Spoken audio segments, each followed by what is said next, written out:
And bosses may say this is the time to be serious, buckle down, show employees that you understand the difficult times out there, but maybe that is completely the wrong thing to do. A new book, The Levity Effect, says it actually pays to lighten up. Adrian Gostick is co-author of The Levity Effect, joining us from Salt Lake City. Adrian, thanks for being with us. Thanks, Erin. It's great to be here. All right, I have to say, I was a little skeptical when I saw this at first, and then I was reading some of your examples of levitous behavior. I suppose I'm making a word up here. And something caught my attention, which is you went out, and I don't know how a survey like this was done, but you said kindergartners laugh 400 times a day, and adults not so much. Yeah, adults, it's lucky if we laugh 10 or 12 times a day, and there's some sourpusses who never, crack a smile. So what we found in the research is that companies and managers who lighten up are vastly more productive and profitable, and they even earn more money in their careers, which is kind of fun to find out. All right, so when you talk about levity in the office, what exactly does that mean? Mostly it means lightening up. We're not talking about being funny all the time. You don't have to be Jim Carrey in front of everybody, but it's Andy Griffith, if you will. It's lightening up. It's being fun. What we found in the great workplaces was that they found ways to bring fun and work together. Nike just announced their earnings, and they're about to have some fun at their campus. They'll bring in a band, they'll have a party. They celebrate a lot, and that's what great organizations do. Great managers, too, they bring fun into work. You just had Jim Cramer on.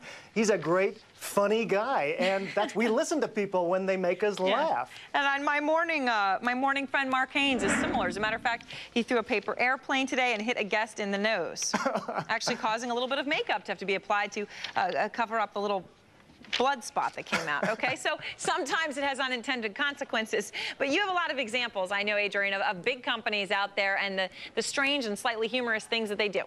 Right. We didn't want to look at, the amusement park industry and the fun chain restaurant industry. We looked at companies like Boeing and KPMG, Nike, and others. We looked at very seriously publicly traded companies to find examples of where they lighten up. Microsoft was one example where at 3 o'clock they're blasting out music to get everybody pumped up for the next few hours.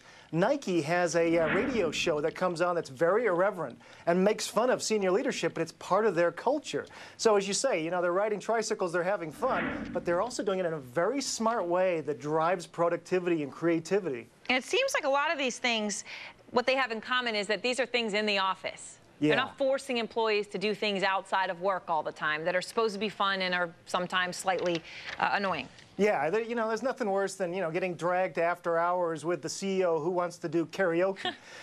What we're talking about here is having fun and linking it to work. So it's those celebrations. Also, anytime we're communicating with the street, with our employees, with any sort of public group, we're finding ways to lighten it up. And as a manager or a senior leader, you should be Googling your subject and humor before you go and try to make them laugh a little bit, because then you'll connect with your audience better.